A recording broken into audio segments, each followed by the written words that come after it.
We were all stunned by the split up of Al and Tipper Gore, but separating after 40 years is actually not that unusual, and it certainly doesn't have to be a tragedy. Relationship expert Cooper Lawrence says that you can reinvent yourself if you're 60 and single, and she's here to tell us how. Good morning, Cooper. Good morning. So everybody in America was shocked, but those of you who deal with marriage and separation and divorce see it every all day, the time, it wasn't a surprise? Well, no, because you know what? Well, here's what happens. Somebody meets somebody when they're 20.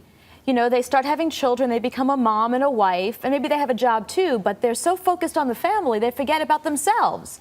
The kids grow up, they move out of the house, and you go, wait a minute, who is this guy? And you've nothing in common anymore, you've grown apart, and you say, you know what, it's time that I had my own life. It's time I focused on me again. But that takes guts, because you've stuck it out for so long. A lot of people would go, 40 years, why bother now? If you were dying at 60, that's fine, but people are living much longer. Technology, you know, I mean, we have a whole life ahead of us at 60. That's true. So why be unhappy for those last, 30, 40 years that you have? 30, 40 years, it's a long time to be unhappy. It's a long time to be unhappy. Right. And we don't know that they were the whole time, but for whatever reason they decided now they are. And one reason, which you alluded to, one of Tipper's friends told us yesterday, it could be that she was tired of being the wife, that she wanted to go and find something new.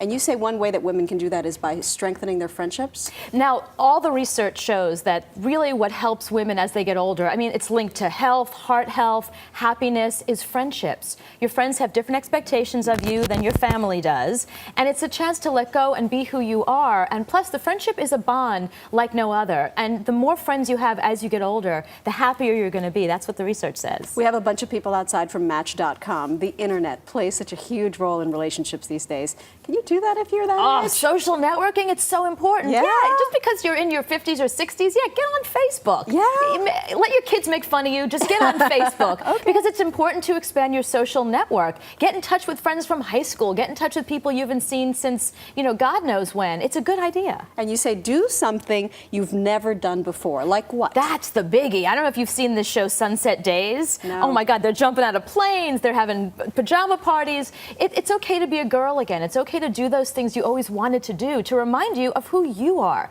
Besides the role of mom, besides the role of wife, your identity is you. So go do something you want to do. So is 60 the new 40? 60 is the new 20. I mean, like they're that. having sex, they're having a good time, believe me. Yes, I'm sorry. Yes, I understand. We don't want to think of our parents or anything like that. Cooper, thank you so much. Thank you so much for having me. A lot happens early on The Early Show, weekday mornings on CBS.